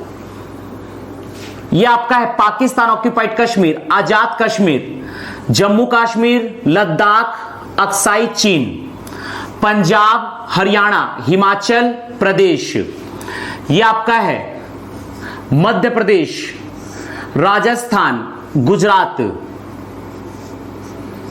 उत्तर प्रदेश, छत्तीसगढ़, महाराष्ट्र, गोवा, कर्नाटक, केरल, तमिलनाडु, आंध्र प्रदेश, तेलंगाना, बिहार, झारखंड, उड़ीसा, सिक्किम, पश्चिम बंगाल, मेघालय, नागालैंड, मणिपुर, मिजोरम, त्रिपुरा, असम और अरुणाचल प्रदेश। ध्यान दीजिएगा, आगे हम डिस्कस करने जा रहे हैं मुगल साम्राज्य में आए ब्रिटिश व्यापारी का आगमन, अर्थात ईस्ट इंडिया कंपनी के जो भी व्यापारी थे उनका आगमन, ईस्ट इंडिया कंपनी। 1600 ईस्वी में अकबर के ही शासनकाल में ईस्ट इंडिया कंपनी का भारत आगमन होता है। और जब दिल्ली के शासक थे अकबर, तो अकबर के दरबार में आने वाला प्रथम अंग्रेज था रॉल्फ फिंच। 1603 में अकबर के शासनकाल में, 1603 में, जैसा कि हम जानते हैं कि अकबर का शासनकाल रहा है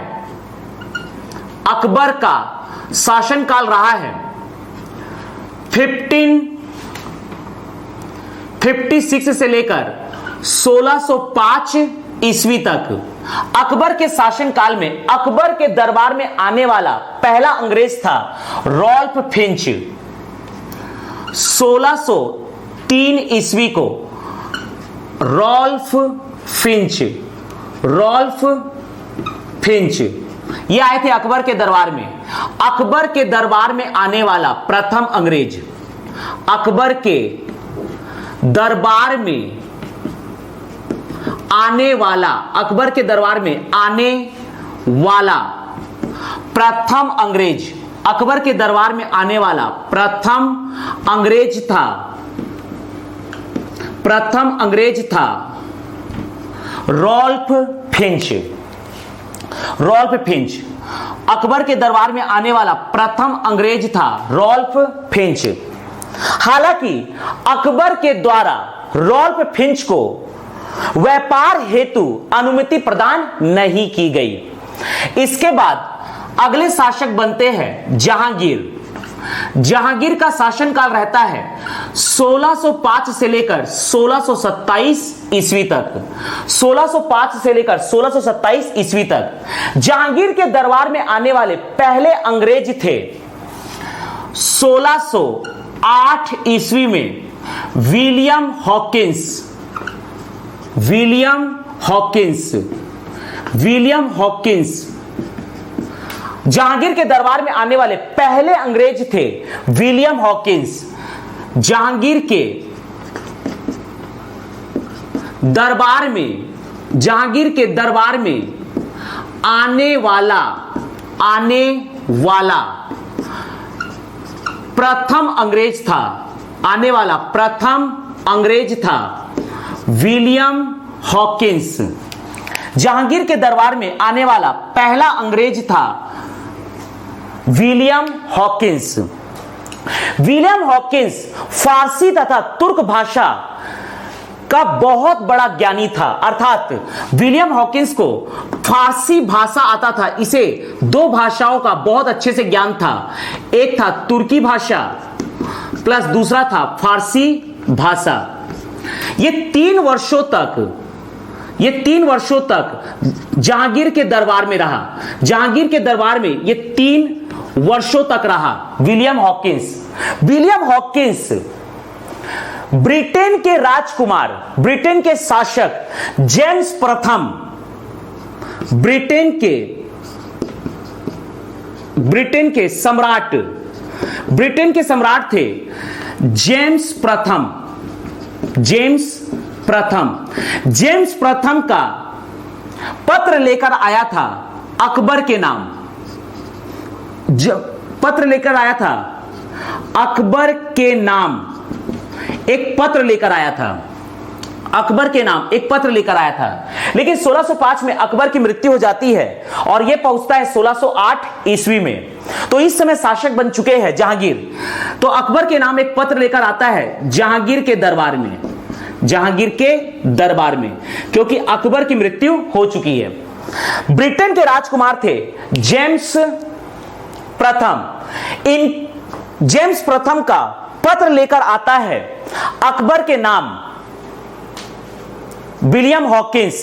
लेकिन इस समय तक अकबर की मृत्यु हो चुकी रहती है, तो यह पहुंचता है जहांगीर के दरबार में। ब्रिटेन के सम्राट जेम्स प्रथम के द्वारा भेजा गया अकबर के नाम एक पत्र लेकर आता है 1608 ईस्वी में जहांगीर के दरबार में।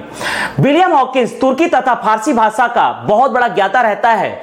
यह 3 वर्ष तक जहांगीर के दरबार में रहता है, लेकिन फिर भी जहांगीर के द्वारा विलियम हॉकिंस को व्यापार करने की अनुमति प्रदान नहीं की जाती है। तो इस प्रकार से जहांगीर के द्वारा विलियम हॉकिंस को व्यापार करने की अनुमति प्रदान नहीं की जाती है। 1608 में जहांगीर के दरबार में आने वाला पहला अंग्रेज था William Hawkins. William Hawkins Britain के सम्राट जेम्स प्रथम के द्वारा एक पत्र भेजा गया था अकबर के नाम, लेकिन अकबर की मृत्यु हो जाती है 1605 में। अर्थात विलियम हॉकिंस यह पत्र लेकर आता है जहांगीर के दरबार में। विलियम हॉकिंस तुर्की तथा फारसी भाषा का एक विद्वान था, ज्ञाता था। इसे दोनों भाषाएं आती थी और ये इस प्रकार से 3 वर्षों तक जहांगीर के दरबार में रहा। लेकिन अंततः जहांगीर के द्वारा इसे व्यापार करने की अनुमति प्रदान नहीं की गई। जहांगीर के द्वारा विलियम हॉकिंस को उपाधियां प्रदान की गई थी, उपाधि प्रदान की गई, खान की उपाधि प्रदान की गई। फिरंगी खान की उपाधि प्रदान की गई या इंग्लिश खान की उपाधि प्रदान की गई। इन्हें फिरंगी खान, इंग्लिश खान या खान की उपाधि प्रदान की गई, लेकिन अंततः जहांगीर के द्वारा विलियम हॉकिंस को व्यापार करने की अनुमति प्रदान नहीं की गई। इसके बाद जहांगीर के दरबार में आने वाला अगला अंग्रेज होता है 1612 ईस्वी को पॉल कैनिंग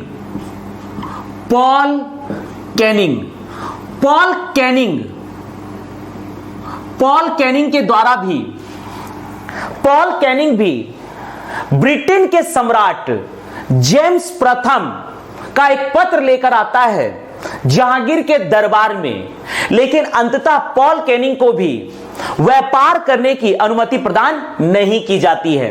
पॉल कैनिंग के बाद अगला आता है जहांगीर के दरबार में 1613 ईस्वी को विलियम एडवर्ड।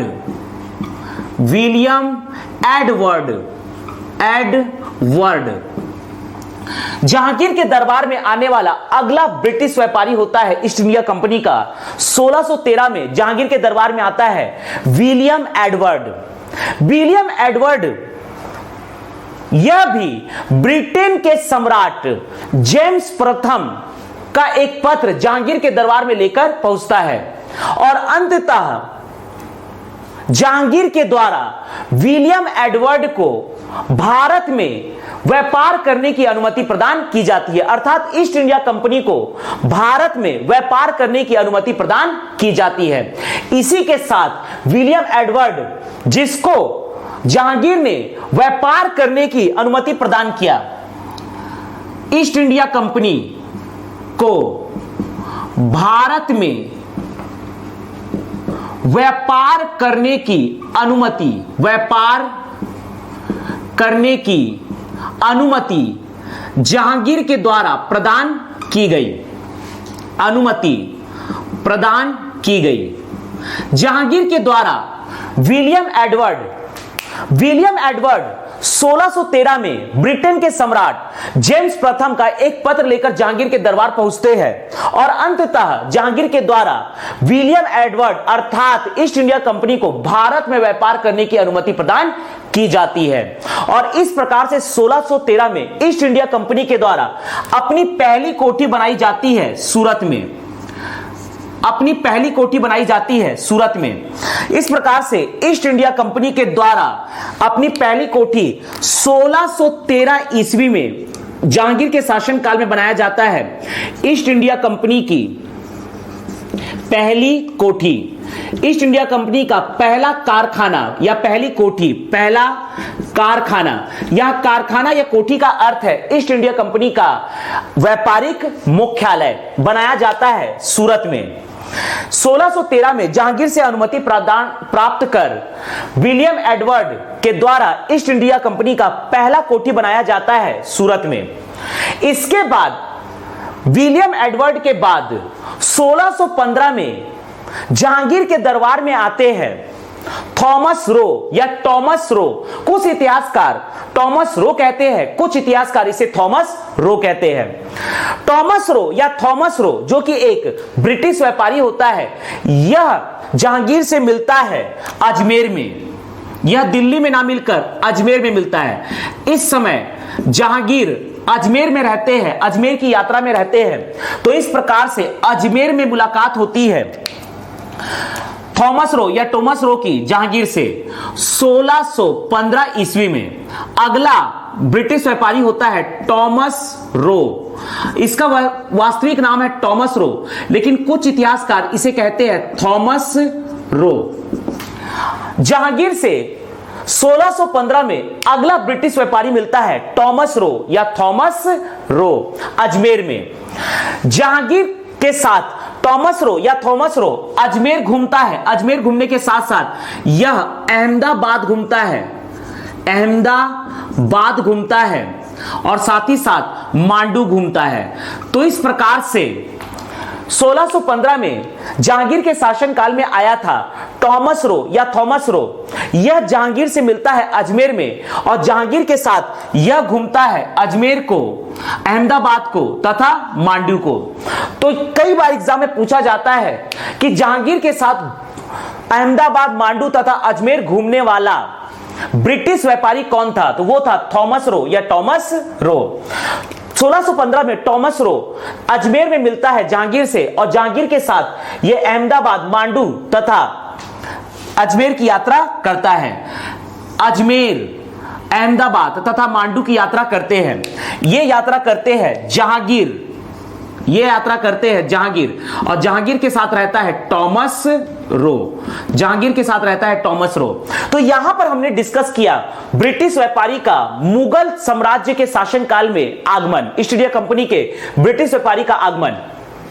अकबर के शासनकाल में आया था सबसे पहला ब्रिटिश व्यापारी रॉल्फ फिंच। 1603 में अकबर के शासनकाल में आया था रॉल्फ फिंच, अर्थात रॉल्फ फिंच अकबर के दरबार में आने वाला पहला अंग्रेज था। जहांगीर के शासनकाल में आने वाला पहला अंग्रेज था विलियम हॉकिंस 1608 में।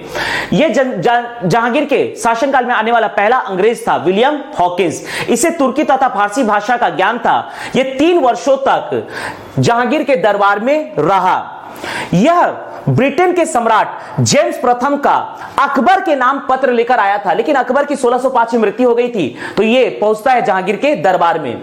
जहांगीर के द्वारा विलियम हॉकिंस को खान, फिरंगी खान या इंग्लिश खान की उपाधि प्रदान की गई, लेकिन इसे भी भारत में अर्थात ईस्ट इंडिया कंपनी को भारत में व्यापार करने की अनुमति प्रदान नहीं की गई। इसके बाद आता है 1612 में ब्रिटिश व्यापारी पॉल कैनिंग, यह भी आया था जहांगीर के दरबार में। इसे भी जहांगीर के द्वारा व्यापार करने की अनुमति प्रदान नहीं की गई। 1613 में आता है विलियम एडवर्ड। विलियम एडवर्ड से प्रभावित होकर जहांगीर इसे व्यापार करने की अनुमति प्रदान करते हैं, अर्थात ईस्ट इंडिया कंपनी को भारत में व्यापार करने की अनुमति प्रदान करते हैं। विलियम हॉकिंस अर्थात ईस्ट इंडिया कंपनी के द्वारा अपनी पहली कोठी, पहला कारखाना या पहला व्यापारिक मुख्यालय बनाया जाता है सूरत में 1613 ईस्वी को। तो 1613 ईस्वी को बनता है ईस्ट इंडिया कंपनी की पहली कोठी जहांगीर के शासन काल में। इसके बाद 1615 में आता है ब्रिटिश व्यापारी थॉमस रो या टॉमस रो। यह अजमेर में मिलता है जहांगीर से और जहांगीर के साथ अहमदाबाद, अजमेर तथा मांडू की यात्रा करता है। तो यहां पर हमने डिस्कस किया ब्रिटिश व्यापारी का आगमन, ईस्ट इंडिया कंपनी के ब्रिटिश व्यापारी का मुगल शासन काल में आगमन। ओवरऑल यहां पर हमने डिस्कस किया है मुगल साम्राज्य के शासक जहांगीर। जहांगीर की मृत्यु हुई थी जम्मू कश्मीर के भीमवार नामक स्थान में 1627 ईस्वी को और अगले शासक बनते हैं शाहजहां खुर्रम। शाहजहां खुर्रम के द्वारा अपने पिता जहांगीर की मकबरा बनाया गया है लाहौर के शाहदरा में। तो जहांगीर का मकबरा स्थित है लाहौर स्थित शाहदरा में, पाकिस्तान में। इनकी मृत्यु हुई थी, जहांगीर की मृत्यु हुई थी 1627 ईस्वी में जम्मू कश्मीर के भीमवार नामक स्थान में, तबीयत खराब होने के कारण। जहांगीर के बाद मुगल वंश के अगले शासक बनते हैं खुर्रम अर्थात शाहजहां। जहांगीर के द्वारा अपने शासनकाल में प्रशासन को सुदृढ़ बनाने हेतु एक प्रशासनिक नीति लाई गई जो कहलाता है 2 अस्पा व सिंह अस्पा। जहांगीर के द्वारा जहांगीर की प्रशासनिक नीति, जहांगीर की प्रशासनिक नीति थी 2 अस्पा व सिंह अस्पा, 2 अस्पा व सिंह अस्पा, 2 अस्पा व सिंह अस्पा। 2 अस्पा का अर्थ है मनसबदारों को अपने सवार पदों के दुगने घोड़े रखने पड़ते थे। यदि कोई मनसबदार है उसके पास 1000 सैनिक है तो उसे 2000 घोड़े रखने पड़ेंगे। जबकि सिंह अस्पा का अर्थ है मनसबदारों को अपने सवार पदों के तिगुने घोड़े रखने पड़ते थे। अर्थात यदि कोई मनसबदार है उसके पास 1000 सैनिक है तो उसे तिगुने घोड़े रखने पड़ेंगे, अर्थात 3000 घोड़े रखने पड़ेंगे। जहांगीर के द्वारा एक प्रशासनिक नीति लाई गई प्रशासन को सुदृढ़ बनाने हेतु 2 अस्पा व सिंह अस्पा। 2 अस्पा का अर्थ है मनसबदारों को अपने सवार पदों के दुगने घोड़े रखने पड़ते थे, अर्थात 1000 यदि सैनिक है तो 2000 घोड़े रखने पड़ेंगे। सिंह अस्पा का अर्थ है कि मनसबदारों को अपने सवार पदों के तिगुने घोड़े रखने पड़ते थे, अर्थात यदि किसी मनसबदार के पास 1000 सैनिक है तो उसे 3000 घोड़े रखने पड़ेंगे। तो जहांगीर के द्वारा चलाई गई प्रशासनिक नीति थी 2 अस्पा व सिंह अस्पा। जहांगीर की मृत्यु होती है 1627 ईस्वी में भीमवार नामक स्थान में। जहांगीर के बाद अगले शासक बनते हैं शाहजहां खुर्रम। तो आगे हम शाहजहां व खुर्रम को डिटेल में डिस्कस करेंगे। जय हिंद, जय भारत।